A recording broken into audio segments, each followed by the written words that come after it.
It was just past midnight in our quiet home in Tennessee. The kind of stillness blanketed the house that settles deep into your bones, pressing in from all sides. I was completely alone, fresh from the shower. A towel hung on a hook nearby, and the air still held the last traces of steam. My hair was damp, my skin warm from the water. I was relaxed, vulnerable in a way that only solitude allows. That's when I realized, with a little jolt, that I had forgotten to lock the door connecting the hallway to my bedroom. I heard the door creak gently, just enough to make me turn. Standing there in the soft hallway light was Noah, my granddaughter's boyfriend. He was 22, tall, lean, and quiet, usually polite to the point of being almost shy. But that night, he wasn't smiling. His expression was caught somewhere between shock and fascination. His eyes didn't dart away. They held mine. Then they traveled, slowly, cautiously, but with a kind of intensity one hadn't seen before. I froze, expecting him to back away, to apologize, to close the door and give me back the moment of peace. But he didn't. He stayed there, still as a painting, watching me as though he was trying to understand something unspoken. The air between us felt charged, like something had shifted without warning.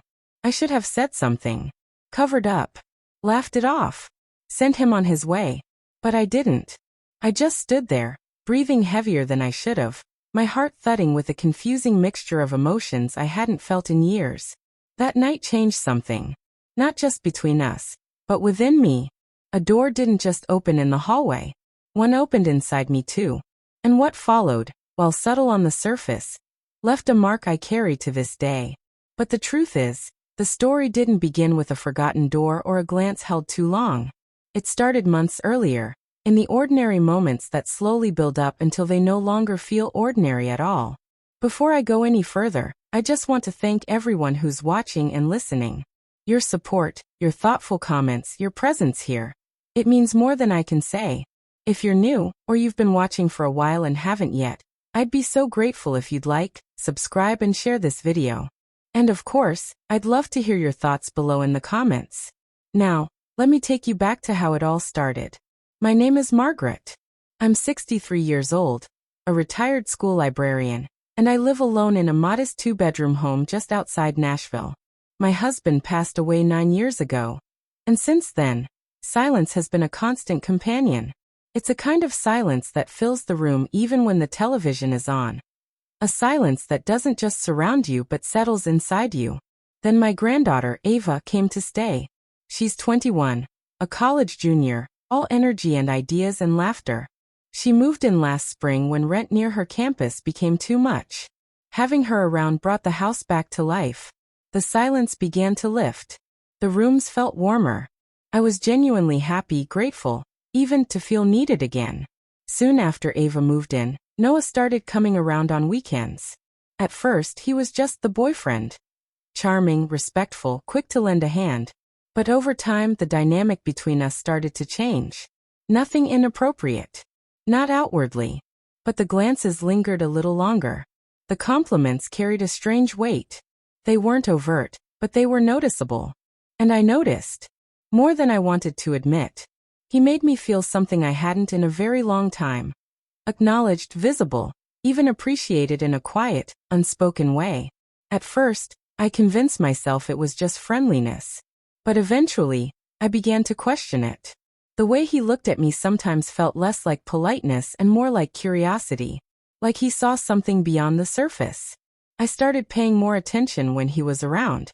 Not in any obvious way, but I found myself choosing outfits more carefully, adding a touch of lipstick I normally wouldn't bother with. It wasn't for him, I told myself. But I knew it was. Still, I never expected anything would happen. Not until that night. That small moment when a door I'd meant to lock stayed open. What followed was brief. No words, no gestures, just a moment suspended in time. But it left me shaken. I thought maybe that would be the end of it, a silent secret we'd never speak of. But the next morning, I found a small folded note on my pillow. The handwriting was sharp and neat. For words. I saw you. Beautiful. My heart raced as I read it. Again and again. There was no name, but I knew. I held on to that note for hours. Tucked it into my journal, and told myself it meant nothing. But by that evening, I was wearing the red silk robe again. The same one I'd had on when I saw him the night before. Ava had gone to a photography conference for the weekend. I didn't expect Noah to come by, but he did. He knocked around 9, saying he forgot his charger in Ava's room. I invited him in. The air shifted immediately. We made small talk. I offered him a glass of wine. He accepted. We sat on the living room sofa, the same one where I used to read bedtime stories to Ava when she was little. It felt strange to be there with him. Stranger still how natural it felt. "Did you get my note?" he asked.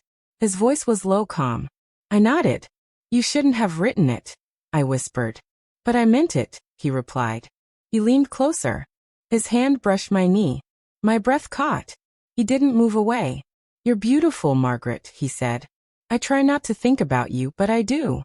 All the time." My chest tightened. Part of me wanted to stop the moment from going any further. Another part of me, a part one hadn't heard from in years, wanted to believe every word. "I've been lonely for a long time," I admitted. It was the most honest thing I had said in years. What followed wasn't wild or reckless. It was quiet, soft, and full of emotions I didn't know how to name. He held my hand. He listened. He didn't rush. He didn't take. We didn't cross any lines that couldn't be uncrossed. But the connection was real. A recognition. Two people on opposite ends of life, finding a strange, fleeting sense of comfort in one another. The next morning, I woke to the sun pouring through the blinds, and to Ava's voice calling my name. She had come back early. Noah and I were still in the living room. The moment she saw us sitting close, her expression changed. Her face fell. Not because she saw something explicit, but because she saw something she couldn't understand. She turned and walked out the door, her eyes glassy, her jaw clenched. I called after her, but she was already gone. 3 days passed before she returned. She didn't yell. She didn't cry. She just sat across from me at the kitchen table and said, "I thought you were my safe place." "I still am," I whispered. "I love you, Ava. That hasn't changed." "Then why him?" she asked. I didn't have the right answer. Not then. Maybe not even now. But I told her the truth, that I had made a mistake, that I had confused comfort for connection, that I had lost sight of what mattered most, her. Over the next few weeks, we talked. Sometimes in silence, sometimes through tears. She asked hard questions. I gave honest answers. Eventually, slowly, she began to understand. Not forgive, not forget, but understand. Noah stopped coming around. Ava ended things with him, not because I told her to, but because she needed to. She moved in with a friend a few weeks later, but she visits me now. We cook together, watch old movies. It's not the same, but it's something. And that something gives me hope. I've learned that loneliness can blur lines, that being seen can feel like love when it isn't, and that mistakes, no matter how painful, can lead us back to what's real if we're brave enough to face them. If you've listened this far, thank you. I'd love to hear your thoughts in the comments. Would you have forgiven me if you were Ava? Or would you have walked away? Please don't forget to like, share, and subscribe if this story resonated with you. Your support helps me continue sharing these real, human stories with all of you. Until next time, guard your heart, and take care of those you love.